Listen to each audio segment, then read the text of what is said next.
باشه بخند، چجوری روت میشه بگین حرفا رو راجع به من.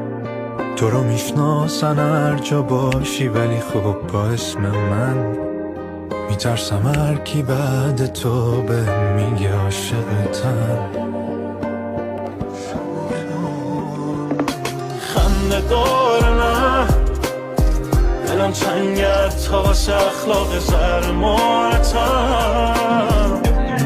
الکی فکر میکردم قهرمانتم ولی از یه جا به بعد بیم کنارت نیستم من سد راهتم.